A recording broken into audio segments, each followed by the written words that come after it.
Imagine a world where you're researching tips on growth and length retention on how to grow your fine natural hair. And you come across my video and get to learn the 5 game-changing tips that I wish I knew before retaining length on my fine 3C to 4A natural hair. What's up, curlies? Welcome back to my channel. It's your girl Kiki, and if you are new here, I do all things curly hair tips, product reviews and styling. In today's video, I'm going to be sharing the 5 game changers that I wish I knew before trying to retain length on my fine natural 3C to 4A hair. Knowing these things would have saved me so much trial and error and headache, but here we are, we live and we learn, and you basically get the cheat code in all of the things that I wish I knew and I did wrong. Now, growing long, fine hair is not impossible. However, it is so nuanced. And the first game-changing tip that I have learned is blur manipulation over protective styling works best. And the reason for this is that often with protective styling, it's something that we leave in for considerable amount of weeks. Usually past the 3-week mark, I would consider a protective style to be in for. And for fine natural hair, it usually doesn't really work out like that. For some reason, we have like an expiry date on our styles, especially if it's like braids. Like, you know that after a few weeks, that hair is getting frizzy, and I feel like because it's so fine and soft, it just doesn't hold up very well in braids, if I'm being completely honest. As well as that, fine hair doesn't like to be weighed down with product, and with protective styling comes almost, I don't want to say product overload, but as we constantly apply product throughout the weeks of our protective style being in, it often has almost a adverse effect on our hair being weighed down. So for me, the solution is to do low manipulation and focus on that as opposed to protective. So some sort of style that you can wear in for a week or 2 at max, even 3 with some styles, but I think at best 1 to 2 weeks really is the sweet spot, because then you can take it down, you can wash your hair and you can redo it. And not only that, our hair needs to be washed and clarified, and when it's in protective styling, that's something that I would tend to avoid, because it would just add to the frizz and the tangles and everything when it comes to taking it down. So I wish I knew that low manipulation is really the way to go as opposed to protective styling. The second game-changing tip that I wish I knew is lightweight oils over castor oil. And back in the day when I was on my hair length journey and researching, what I should use on my hair and all these things, I would just see castor oil get pushed every single time. And I would go to use castor oil and I would be like, I hate castor oil. Like, it's way too thick. I do not get the hype about castor oil. Even putting it on my scalp, like, my hair doesn't like any of it. It's just sticky. It doesn't actually absorb into the hair at all. It just kind of sits on the strands. And testing out lots of different oils throughout the years, I've come to learn that lightweight oils are really the best.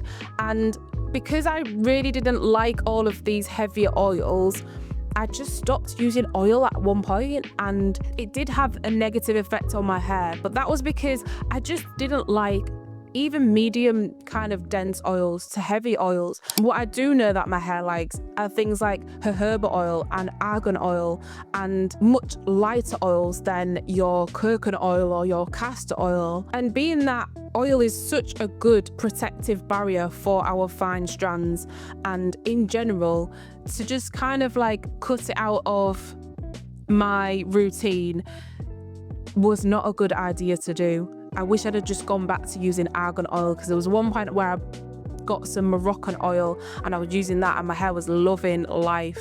So oils, stick to the lightweight oils as opposed to the castor oils. The third game-changing tip that I wish I knew is protein matters more than you think. Us being fine haired, our hair is on the thinner side and it is weaker. And that means that it is easily broken, especially if we are not focusing on a protein and moisture balance. Ensuring you find a good protein treatment or a protein product is going to be something that you want to make sure that you are including in a monthly or even bi-weekly rotation with your deep conditioners or treatments or whatever you are doing. Likewise with bond builders. I'm going to put these two together because we're talking about strengthening the hair. I know one strengthens from the outside, which is the protein, and one strengthens from the inside, which is the bond builder.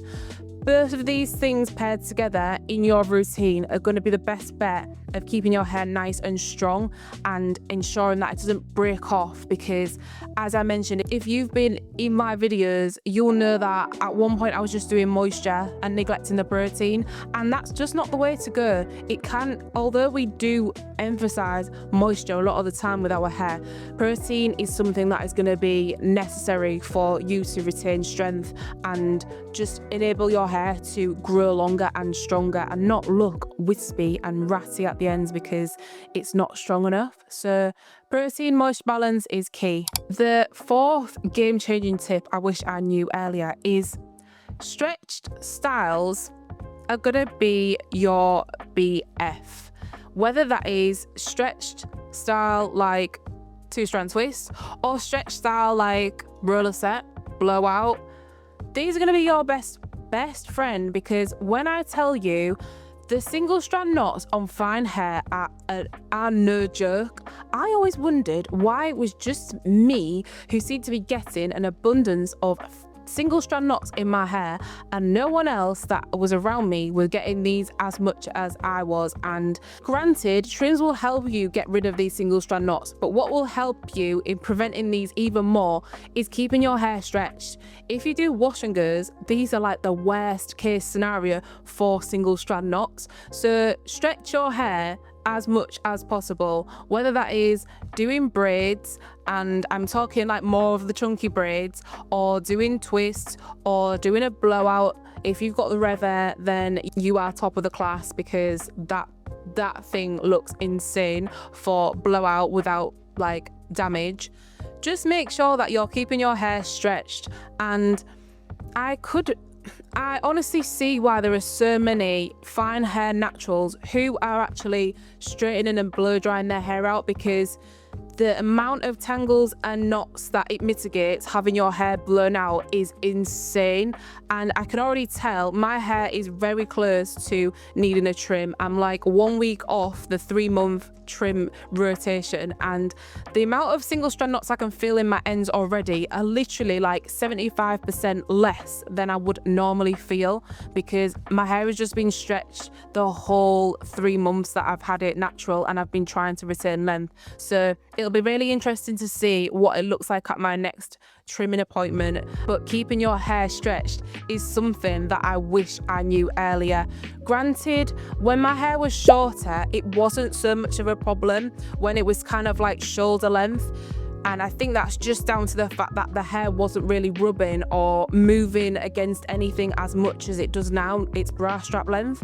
So when your hair gets to a certain point, you are going to want to be prioritizing those stretch styles. The fifth game-changing tip that I wish I knew was air drying is something to be very, very mindful of and cautious of. Air drying is one of the best ways to dry your hair if your hair dries in an adequate amount of time. And you will find that the longer it gets, the longer it takes to dry. And with fine hair, if it stays wet too long, and this is just with any hair, not just with fine hair, if it stays wet for too long, it can weaken the hair quite significantly, and that encourages more breakage. The beginning of this year, I was doing this all of the time. I was doing my wash day. I would do jumbo braids or medium-sized braids on damp hair, and then I would go to bed, because I would usually do my wash day on like the Sunday afternoon, and it would just take forever to dry, being that obviously it's in braids. It's not going to dry quickly if it's in braids. So I was making a huge mistake with letting my hair just be damp overnight, going to work the next day, and then even the end of the next day, it wasn't 100% dry. So what I encourage you to do is, if you're doing some sort of style where you know the hair is going to take a little bit longer, just go and sit under a bonnet hairdryer or use a diffuser and dry the hair off as much as possible and reduce the amount of time your hair is staying damp for, because as I said, damp hair and water in the hair will weaken it. Our hair is in its weakest state when it is wet, and it's the most malleable when it is wet, and prolonging that state of wetness is just going to encourage it to be weaker and more elastic, and that's not what we want. Hope you enjoyed this video on the 5 game changing tips that I wish I knew before embarking on my length retention journey. Let me know in the comments how you found this video. Is there anything that you can relate to as well? And I will see you in the next one.